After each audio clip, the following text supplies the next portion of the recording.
Bonjour, c'est Gabriel Oliko, content de te retrouver aujourd'hui pour méditer ensemble avec toi notre verset du jour qui se trouve dans Jean chapitre 14, verset 21, que je t'invite à lire avec moi.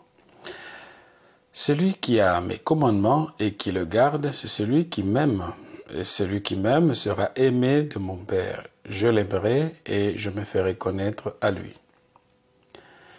De nos jours, il est vrai, on assiste à la banalisation de la notion de l'amour.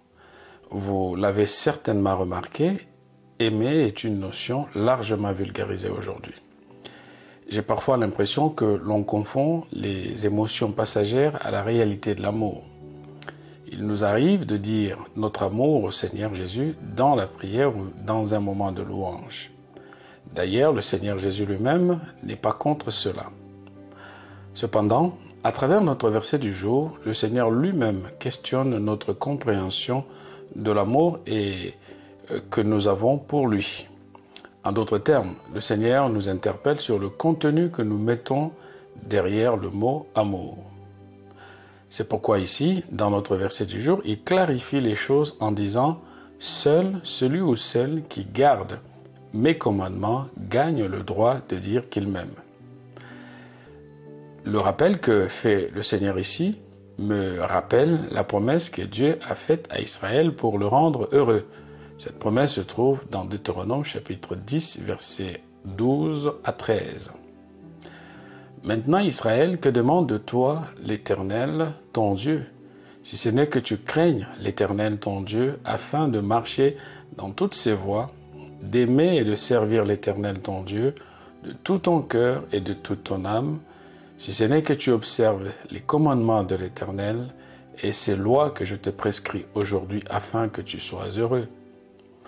3 demandes sont formulées de manière claire. La première est de marcher dans les voies du Seigneur. La seconde est d'aimer le Seigneur entièrement, c'est-à-dire offrir à Dieu notre cœur, ici comprendre l'âme, l'intériorité et la pensée qui est l'expression de notre volonté.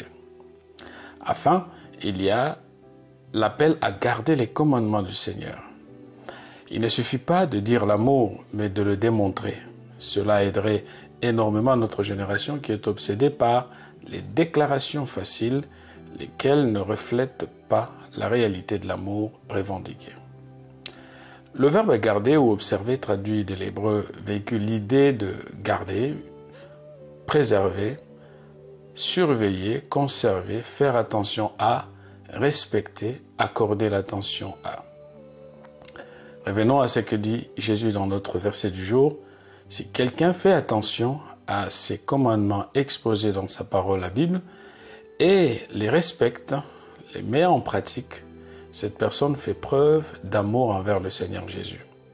Comme conséquence, il sera aimé de Dieu le Père. Alors, Jésus va l'aimer à son tour et il se fera connaître à elle. Mon ami, tu sais quoi faire pour prouver à ton Seigneur Jésus l'amour que tu lui portes. Accorde de l'attention à sa parole et mets-la en pratique. C'est tout ce que Jésus attend de toi comme langage d'amour. Passe une bonne journée et que Dieu te bénisse.